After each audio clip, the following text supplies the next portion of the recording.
نحمده ونصلي ونسلم على رسوله الكريم اما بعد فاعوذ بالله من الشيطان الرجيم بسم الله الرحمن الرحيم ومن الناس من يتخذ من دون الله اندادا يحبونهم كحب الله والذين آمنوا أشد حبا لله ولو يرى الذين ظلموا إذ يرون العذاب أن القوة لله جميعا وأن الله شديد العذاب۔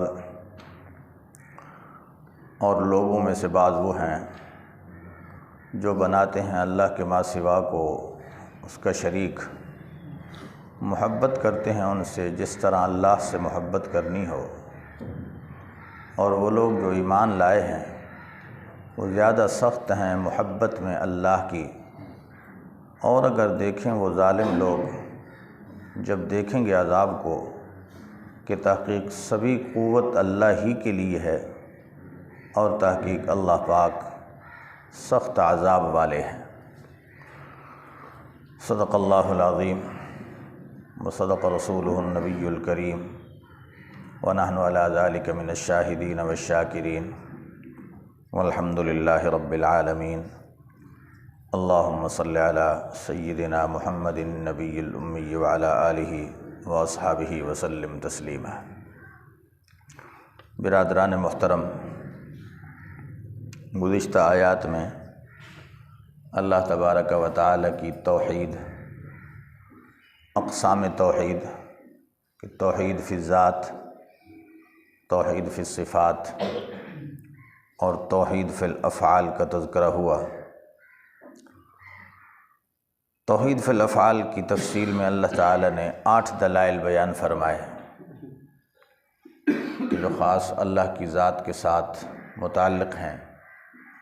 فرمایا ان سب دلائل میں عقل والوں کے لیے کئی نشانیاں ہیں۔ اب ان امور کا تقاضا یہ ہے کہ دنیا میں انسان جو صاحب عقل ہے وہ اس اللہ کی ذات کے ساتھ حقیقی محبت رکھے، اللہ کی ذات کے ساتھ حقیقی محبت۔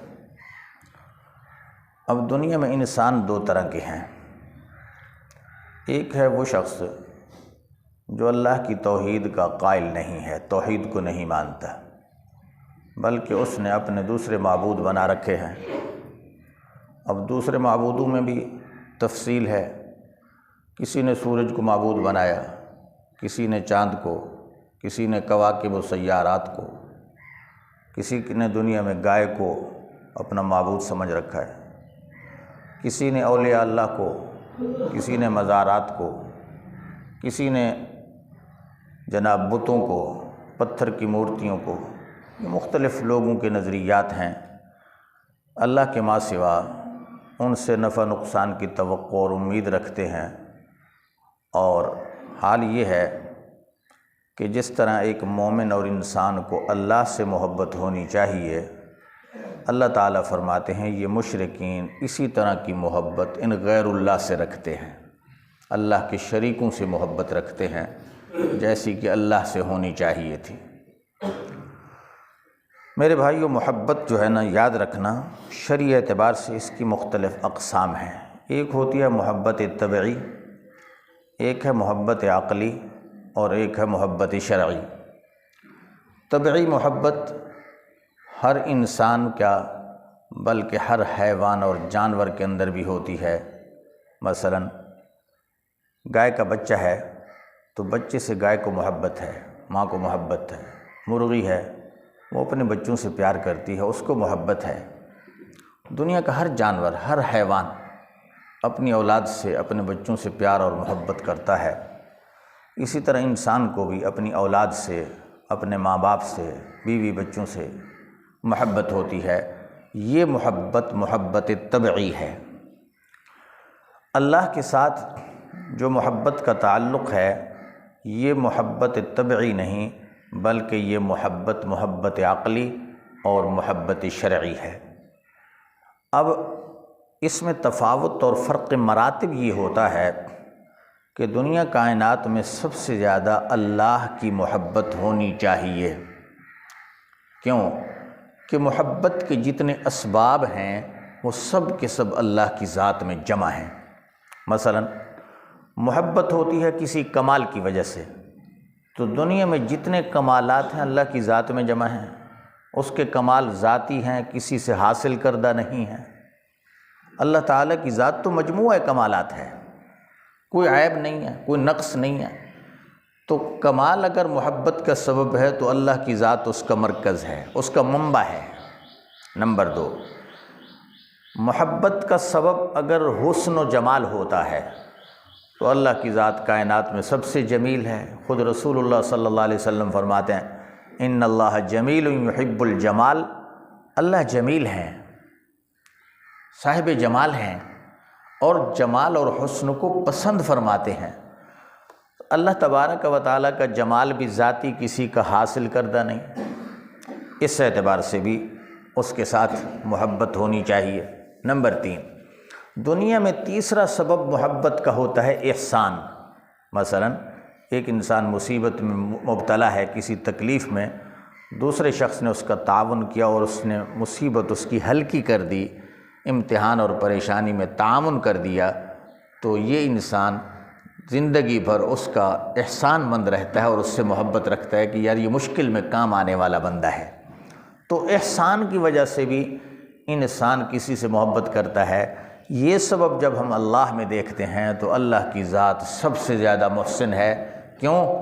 کہ ہمارا دنیا میں یہ وجود، ہماری یہ زندگی، سر سے لے کر پاؤں تلک جسم کا صحیح سالم ہونا، پھر زندگی گزارنے کی جتنے لوازمات اور ضروریات ہیں ان تمام ضروریات کا مہیا کرنا، یہ سب اللہ کے احسانات ہیں۔ اس اعتبار سے بھی اللہ کی ذات کے اندر احسان کا سبب سب سے زیادہ ہے، اس لیے خدا سے محبت سب سے زیادہ ہونی چاہیے۔ اس لیے جناب رسول اللہ صلی اللہ علیہ وسلم دعا فرماتے ہیں اللہم انی اسأل حبک، صحیح حدیث میں ہے، اے اللہ میں تجھ سے تیری محبت کا سوال کرتا ہوں، اپنی محبت میرے دل میں پیدا فرما، وحب من یحبک، اور اس ذات کی بھی محبت کر جو تجھ سے محبت رکھتا ہے، تیری محبت بھی ہو اور تیرے ساتھ محبت رکھنے والے کی بھی میرے دل میں محبت ہو۔ اور اے اللہ میں تجھ سے سوال کرتا ہوں ایسے عمل کا سوال کرتا ہوں یقربنی الی حبک، کہ جو عمل کرنے سے اے اللہ مجھے تیری محبت کے قریب کر دے، وہ عمل تیری محبت کے قریب کر دے، مجھے ایسے عمل کی محبت عطا فرما۔ اور ایک حدیث میں آپ نے فرمایا وَاجْعَلْنِي حُبَّكَ خَيْرًا مِّن مَالِي وَوَلَدِي وَمِن مَّاءِ الْبَارِدِ۔ سبحان اللہ، کیا جامع کلمات حضور کی دعا کے۔ فرمایا باری تعالیٰ مجھے اپنی ایسی محبت عطا فرما جو میرے ماں باپ سے بھی زیادہ ہو، میری اولاد سے بھی تیری محبت زیادہ ہو، میری نفس اور جان سے بھی تیری محبت زیادہ ہو، اور سخت گرمی کی موسم میں انسان کو جو ٹھنڈا پانی محبوب ہوتا ہے، فرمایا اس ماء بارد سے بھی زیادہ محبت ہو، وَمِن مَّاءِ الْبَارِدِ۔ اس لیے میرے محترم بھائیو، حضرات اہل علم لکھتے ہیں دنیا میں سب سے زیادہ اللہ کی ذات کی محبت ہونی چاہیے تو ایمان کامل ہے۔ اگر اللہ کی ذات کی محبت اس درجے کی نہیں ہے تو پھر اپنے ایمان کی فکر کرو۔ نمبر 2، محبت کا دوسرا درجہ ہے رسول اللہ کی ذات کا، کہ حضور کے ساتھ بھی محبت ہو، لیکن حضور کے محبت کا بھی ایک دائرہ ہے، اگر اس دائرے سے نکلو گے تو ایمان کھو بیٹھو گے۔ ہمیشہ دنیا میں کیا ہوتا ہے، انسان محبت میں آ کر غلو کرتا ہے، غلو کا معنی حد سے نکل جانا، حد سے نکل جانا۔ نصارہ نے حضرت عیسیٰ علیہ السلام کی محبت میں غلو کیا، اتنا بڑھایا اتنا بڑھایا اتنا بڑھایا کہ ابن اللہ کہہ دیا کہ حضرت عیسیٰ خدا کا بیٹا ہے۔ یہ محبت میں غلو ہے۔ محبت کا غلو انسان کو ایمان سے نکال دیتا ہے۔ اسی طرح اولیاء اللہ کی محبت ہونی چاہیے، لیکن اولیاء اللہ کو اتنا بڑھانا کہ خدا اور ولی میں فرق ہی نہ رہے، یہ تو ایمان کا خاتمہ ہے۔ اس لیے میرے محترم بھائیو، اللہ کی ذات کے بعد حضور کی محبت ہے، لیکن یاد رکھنا خدا کے اور رسول کی محبت میں فرق کیا ہے؟ فرق یہ کہ اللہ کی محبت بالذات ہے اور رسول اللہ کی محبت بالطبع ہے، ذاتاً نہیں ہے۔ رسول اللہ کے ساتھ کیوں محبت ہے؟ اس لیے کہ وہ اللہ کے محبوب ہیں، اللہ کے محبوب ہیں، اللہ کے محبوب ہونے کی وجہ سے ہم بھی محبت کرتے ہیں۔ اللہ نے ان کی اتباع کا حکم دیا تو اس ذات کی محبت ہوگی تو اتباع کا جذبہ اور توفیق پیدا ہوگی۔ اگر ان کی محبت نہیں ہے تو پھر انسان اطاعت اور اتباع کی طرف نہیں آتا۔ اس لیے حضور علیہ السلام سے بھی محبت رکھو، اور حضور نے اپنی محبت کا پیمانہ کیا بتایا؟ فرمایا لا یؤمن احدکم، لا یؤمن احدکم، تم میں سے کوئی شخص کامل مومن نہیں ہو سکتا حتی اکون احب الیہ من والدہ وولدہ والناس اجمعین، تم میں سے کوئی کامل مومن نہیں ہو سکتا اس وقت تک جب تک کہ میری ذات کی محبت اس کی جان سے، اس کے ماں باپ سے، اس کی اولاد سے اور سارے لوگوں سے، تمام دنیا کے اندر اللہ کی مخلوق سے زیادہ محبت نہ ہو جائے۔ ہاں، مخلوق سے رسول اللہ کی محبت زیادہ ہو اور اللہ کی محبت رسول اللہ سے بھی زیادہ ہو، یہ ہے ایمان کا معیار۔ بات آ رہی ہے سمجھ؟ اس لیے اللہ کے نبی کی محبت ہو۔ اس کے بعد تیسرا درجہ ہے پھر والدین کی محبت کا، اولاد کی محبت کا، لیکن یہ محبت طبعی ہے۔ اب پتہ کیسے چلے گا کہ کون سی محبت زیادہ ہے کون سی کم ہے؟ سبحان اللہ، حدیث میں آتا ہے بخاری شریف میں، حضرت ابوبکر صدیق اس امت کے سب سے زیادہ کامل الایمان شخص ہیں، ایمان ہے نا؟ حضرت ابوبکر صدیق رضی اللہ تعالیٰ عنہ اس امت میں سب سے زیادہ کامل الایمان ہیں۔ ان کے بیٹے حضرت عبد الرحمن ابن ابی بکر، ابتدائی مدنی زندگی میں جب غزوہ بدر ہوا تو اس وقت حضرت ابو بکر اسلام کی طرف سے لڑ رہے تھے اور عبد الرحمن کفر کی صف میں تھے، بعد میں مسلمان ہوئے، صحابی بنے۔ اب اسلام لانے کے بعد ایک دن ابا کے سامنے آتے ہیں، آ کر کہتے ہیں ابا جان، فلاں مارکے میں آپ 2 دفعہ میری تلوار کی وار میں آئے، مجھے قدرت تھی کہ میں آپ پر تلوار کی ضرب لگا کر آپ کو قتل کر سکتا تھا، لیکن میں نے ابا جان کر چھوڑ دیا، آپ پر تلوار نہیں چلائی، جرأت نہیں کی۔ سبحان اللہ، حضرت ابو بکر کا جواب سنیے، کہتے ہیں بیٹا یہ تو تھا، کفر پہ قائم تھا، جس کی وجہ سے تو نے محبت پدری کو آڑ بنا کر میرے اوپر حملہ نہیں کیا۔ خدا کی قسم کھا کر کہتا ہوں اگر تو میری تلوار کے وار میں آتا نا، میں تجھے کبھی بیٹا سمجھ کر نہ چھوڑتا، اللہ اور اللہ کے رسول کا دشمن سمجھ کر تیری گردن اتار دیتا۔ یہ ہے محبت،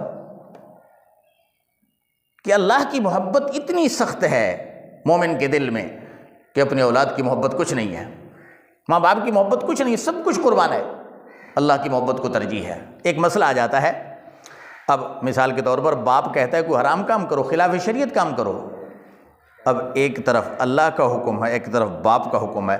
اب بندہ اپنے ایمان کا جائزہ لے کہ اگر اللہ کی مان کر شریعت کے حکم کے مطابق عمل کرتا ہے تو سمجھو کامل الایمان ہے، اللہ کی محبت اس کے دل میں زیادہ ہے۔ اگر اس نے اللہ کے حکم کو جھٹلا دیا، باپ کا غیر شرعی کام مان لیا، پھر اپنے ایمان کی فکر کرے کہ اس کا ایمان نہیں ہے، جس کی وجہ سے حرام کام کا ارتکاب کر رہا ہے، اللہ کے حکم کو چھوڑ رہا ہے، اور ایک غیر شرعی کام باپ یا استاد یا مرشد یا مربی کے کہنے پر جناب کر رہا ہے، سمجھو اس کے دل میں اللہ کے قانون کی، اللہ کے حکم کی محبت نہیں ہے، اللہ کی ذات کی محبت نہیں ہے۔ اگر ہوتی تو یہ حرام کا ارتکاب کبھی نہ کرتا۔ اس لیے میرے محترم بھائیو، سب سے پہلا درجہ محبت کا اللہ کا ہے، اس کے بعد نبی پاک صلی اللہ علیہ وسلم کا ہے، اس کے بعد طبی محبت کے اعتبار سے ماں باپ اور اولاد کا ہے۔ یہ سارے محبت کے درجات ہیں، لیکن اللہ کی محبت کا جو مقام ہے اس میں شرک نہیں ہونا چاہیے۔ اس میں اگر آپ نے اسی درجے کی محبت کسی غیر سے کی تو یہ شرک فی المحبت ہوگا۔ کیا ہوگا؟ شرک فی المحبت۔ اور جس طرح شرک فی الذات، شرک فی العبادت حرام ہے، اس دائرے میں آ کر پھر شرک فی المحبت بھی حرام ہو جائے گا۔ ہر درجہ جو اللہ تعالیٰ نے متعین کیا ہے اسی کے مطابق محبت کا پیمانہ رکھو گے تو ایمان رہے گا، اگر اس دائرے سے نکل گئی محبت پھر ایمان نہیں۔ اللہ تعالیٰ سے دعا ہے اللہ ہمیں کامل الایمان بنائے، اور ان حدود شریعہ کی پابندی کرنے کی توفیق عطا فرمائے۔ وآخر دعوانا ان الحمد للہ رب العالمین۔